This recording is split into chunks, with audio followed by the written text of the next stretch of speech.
Ny famitona tetsy amin'ny fofikry akadikely lafy kosa androany ireo pikatroka ao anatin'ny antoko politika Arema tao anatin'izany moa no nitondran'izy ireo ny fomba fijeriny mahakasika ny raharaha politika amin'izao fotoana izao.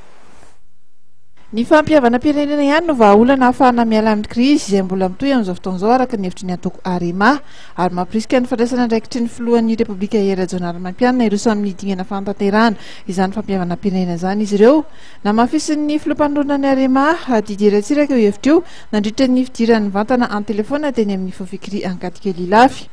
Amin'izao fankalazana ny filotoana nateraha zao toko mangataka mivoaka malagasy aho. Oka sika amitam-pihavana. Tsisy tombo azotsika raha misavorovoro raha mikorontany ty firenentsika ty. Ny fampandrosoana ny firenena tsy mandeha. Ny tamatsy vola avy amin'ny velany mety misalasala. Izy tokoa moa ampiasa ny volany eo amin'ny tany mbola tsy misy fandriam-pahalemana.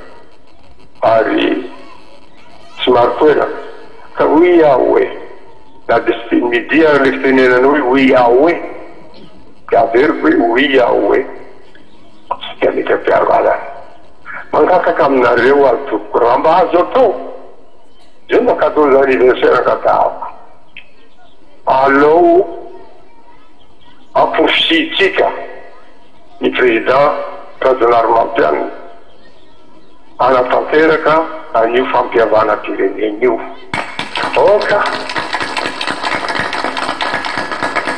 Oka forsitsika ny FFKM anamora an'izany fampihavana pirenena zany na hitarika izany fampihavana pirenena zany. Tokony ompo tsara mpisolo vavy ary vavolombelona amin'ny fampihavana pirenena ny malagasy rehetra ihany ny amiraly.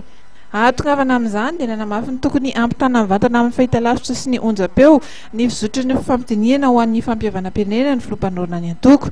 Nanao antsoavo an'ny mpanao politika ihany koa ny amiraly Didier Ratsiraka. Raha ohatra manontany teny sika hoe nahafantatra ve ny fanjakana sady tsy nahafantatra ny fahatoravany teto sy izany akory no mahamaiky amin'izao fotoana izao tompoko vavy sy tompoko lahy. Raha te hahafantatra tsika hoe ahoana ny fomba nahatongavan'ny Andriamatora Valomanana teto oviana manahoana allo eo amin'ny fampihavana pirenentsika manery azy ilazany marina hoe ahoana tokoa moa Andriamatora Valomanana nahatongavana teto fa tsy izany ny andanitsika andro tsy izany ny andatsitsika jiro. Tamin'ny ity fotoana teny Ankadikely Ilafy ity ihany koa no nankalazana ny fahavalon'ny fitopolo taona nahaterahan'ny amiraly Ratsiraka tsy adinony filoha teo aloha no niaraban'ny filoham-pirenena Pernas Hery Rajaonarimampianina no ny fijerenana ny taona nahaterahany ihany koa mahalenina Novambra. Tsy angina intsony ny Arema kosa Simon Pierre sekretera général-ny edan-toko ary misokatra hatrany amin'ny fampiresahana asy vonona ny tondra sosikevitra fampandrosoana ny firenena.